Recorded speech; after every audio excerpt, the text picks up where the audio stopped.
Assalamu alaikum wa rahmatullahi wa barakatuh. Welcome to another edition of Ahmad's Topic. Today I want to talk to you about animals. You love animals, right? Well, I love animals as well. I think they are critically important to the sustenance of the earth. Every day, more animals are lost and become history. For me, talking about animals is not the most easy thing to do because I live in a subculture which takes animals from faraway places to the cities just to sell them. I've seen birds, monkeys, squirrels, ferrets, you name it. If you've lived here long enough or are just passing through, you can see it too. I don't believe we need any law enforcement figure of corporate authority, like police, to solve this issue. Instead, what I think we need is education of how to place a lawful claim against the offenders, whether they are polluters, animal abusers, or animal sellers. Some of you may be thinking, well, what about the trees? Sure, trees are critically important to our environment and they help us to breathe. But we can save that for another video. So let's ask some important questions. Does it matter if they are animals in a desert or Africa or Arizona or Saudi Arabia or in the forest of Kalimantan? What about the animals in the cities? Do they matter? How can the animals in the city be better protected? Should we rely on local government to police the people? Then who's going to police the police? Haven't they got enough on their table already? I mean, let's dive right in, shall we? In the city, I was quite saddened and upset when I first saw animals for sale there. While I wasn't surprised, it still concerned me enough that when I see people doing that, I want to yell at them. Why can't people live and let live? Why can't people... The guys living in faraway places capture the animals, bring them into the city, all for some corporate fiat currency. I mean, while you may or may not understand what fiat currency is, it doesn't make the situation good, whether or not it is fiat, because the point is that it disastrously affects the ecosystem. Think about it. Taking an owl from the forest can make the rodent population explode. You didn't know that owls eat rodents? Well, they are nocturnal animals, so like bats, they wait for night to find their prey. While many bats eat insects, they are not unlike many other birds which eat insects. Even taking a king cobra snake from the grass affects the rodent population. Did you ever wonder why there are so many rats in the city? It's because they have no worries about getting eaten here. There aren't really enough owls to hunt them. Rats really sting, and they do a lot of damage to man-made things like automobiles. They've cost me over a juta in repairs to my automobile already. Should we kill all rats then? The obvious answer is no, because they are food for both snakes and large birds. You'd probably think the rats here are obviously too large to be eaten by a snake, right? I mean, some of these rats are monsters. Well, if you go back in history just 20 or 30 years ago, you'll discover that there was much more land which was not inhabited by people. The more a land is inhabited, the more animals are killed which pose a potential threat to their livelihood. Isn't there a way to live with the animals instead of killing them? With knowledge, anything is possible. Every animal has to start out small, right? I mean, even the Rothschilds started out small and they're quite the beast today. But if they would have been eaten up by knowledgeable people, they could have been stopped. Yes, it's true. Knowledge is a very powerful attribute of carrying lineage and retaining history. I'll try to get into more of that later, inshallah. Year after year, animals were both displaced, captured, and killed in the name of property rights. Isn't all of this Allah's property? If it's Allah's, what stops people from stealing it? Were you ever taught that your ancestors used to live off the land? Then why are we changing the land? It's being changed because foreign animals invaded and brought their system into the land, which attracted people to change their lifestyles. So the very reason why our ancestors were attracted to living here is nearly almost history. It's almost been completely wiped away. It's forgotten knowledge. Nowadays, we're faced with having to learn how to grow food in the cities and oppose so much foreign genetically modified foods and foods which are contaminated with glyphosate and growth hormones. It's really ridiculous. You didn't know that?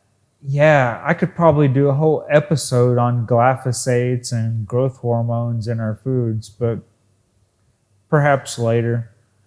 I really don't want to do the work for you. I want you guys to learn how to think for yourselves. The only people who can think for themselves are the ones who become the leaders of their family. The rest become followers. You know, followers, it's like a sheep following the herd. I don't want to raise my child in America for that very reason. I don't want him or them to have their reality programmed into their mindset before they are even old enough to think for themselves.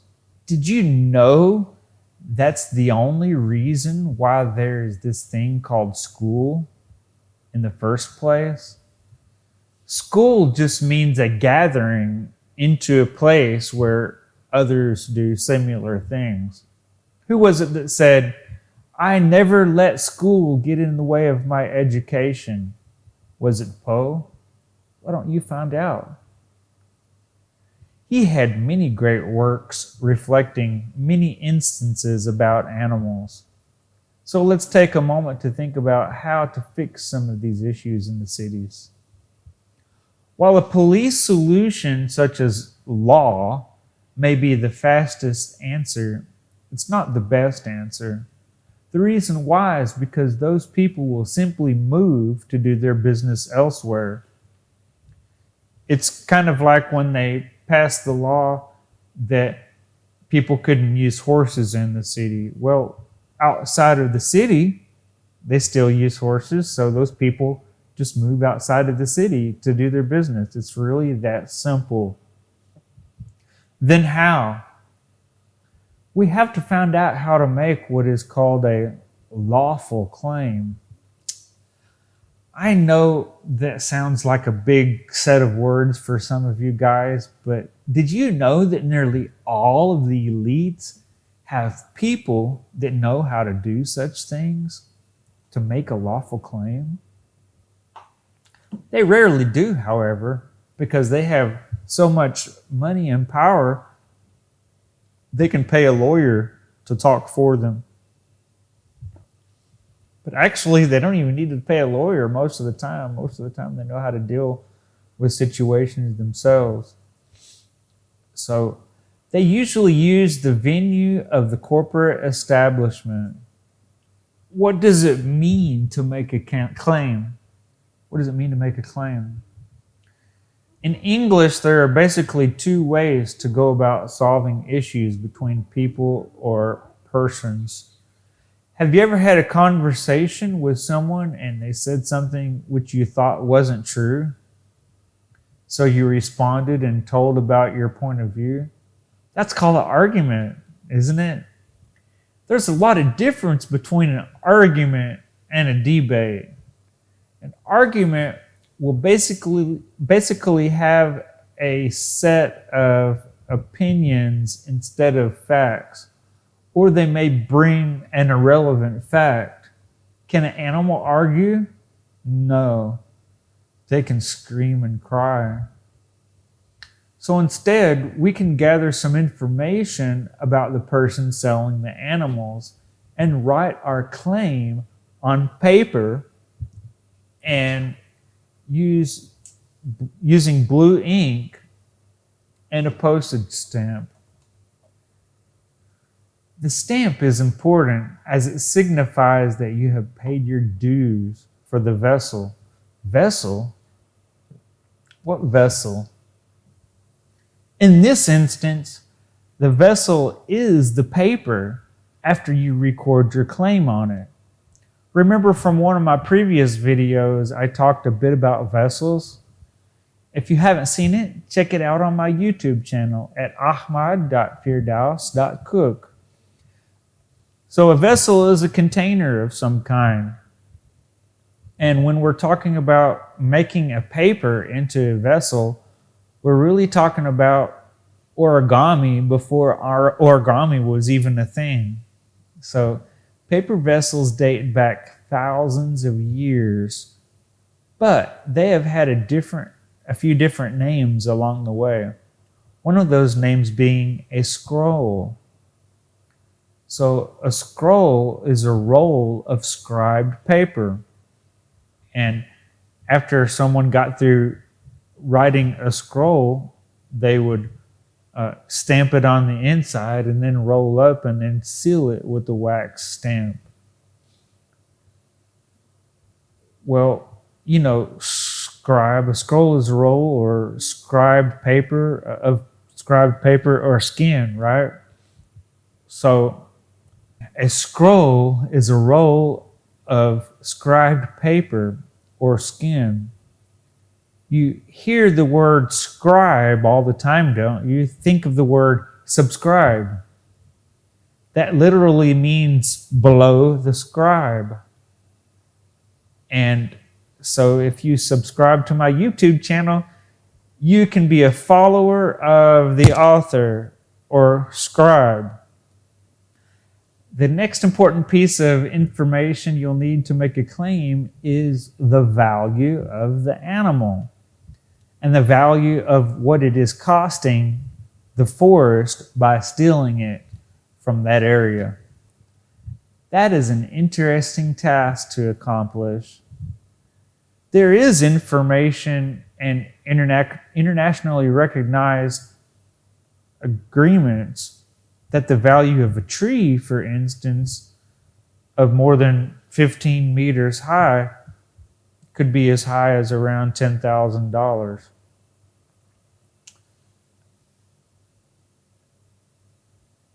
So with animals, you can search about the sale price of the animal and then use a multiple thereof to calculate the cost of the punishment.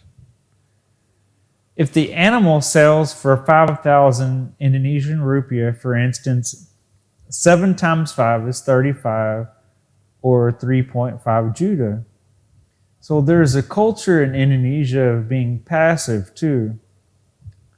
I don't think this culture comes from the inside. I think it was programmed in order to teach people to be subservient. I know that's a different topic, but I think it's a way or action that many people use in order to take advantage of other people. If you're passive about everything, people will steal everything around you and leave you with nothing. So, if this is part of the issue, then we need to take care of it. The next thing we need to do is write down the person's name on the paper. And then we write down what they have done and the cost and value, and who the value should be paid to. Who do you think the money needs to go to? Should it remain Indonesian rupiah? Should it be changed for food grains? I think the latter. I think it should be changed to food grains. The food should be given to the poorest people in the forest where the bird came from or the animal came from. Responsible people like you or I can make sure that this gets done. Next, what we have to do is record that notice has been given to this person, that if they are caught again, their crimes will be multiplied, and the people of the community can hold him captive until the fine is paid by community service. You write down the person of the claimant on the lower right-hand portion of the page below the claim paragraph. Then you place the stamp below on the right-hand portion below the written text. Then you authorize the stamp showing that the debt has been paid for the vessel. If there is no lawful rebuttal to the claim, then the claim stands as law. If the offender doesn't pay the cost of the claim, he can be arrested for breach of contract. The police still carry the maritime authority because they are in treaty or contract with the Universal Postal Union or the UPU. If they agree to be under Islamic law, then they will be dealt with accordingly to their contract. Now, look outside and tell me what you see. Do you see a lush forest with birds and other animals of any random kind living happily together? Unless you're on a trip to the forest or you're living in the forest, then you're one of the lucky ones for now. But it could change if we don't do enough to stop the madness. Even the government moving their offices to Kalimantan is hurting the forest of that area as they clear it using fire in order to grow crops to sell to the people working in the city for the corporations and all of the underlying businesses that pop up below them. Yes, of course, the media will gladly sell you the idea that random people are burning the forest, but until you look at the bigger picture, you won't see that it's all part of the plan. Everything happening around you, such as COVID-19, is part of their plan. You, too, are part of their plan. You are the stock of the capital market.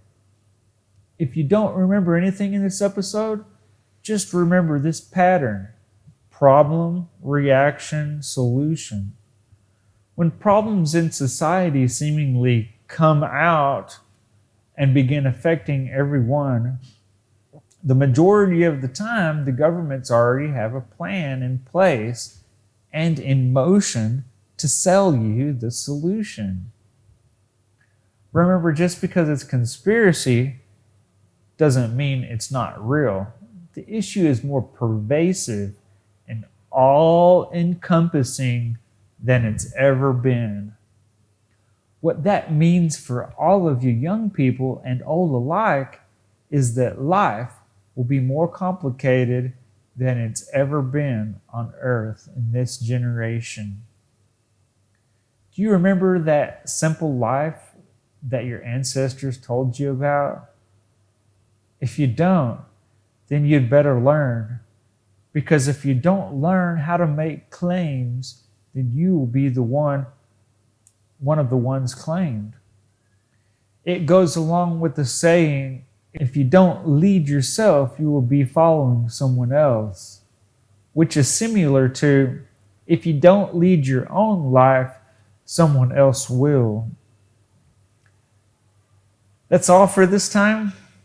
I hope you get something out of that. And remember to look up all of these words that I've listed and study them as vocabulary words. Learn them. Assalamu alaikum wa rahmatullahi wa barakatuh.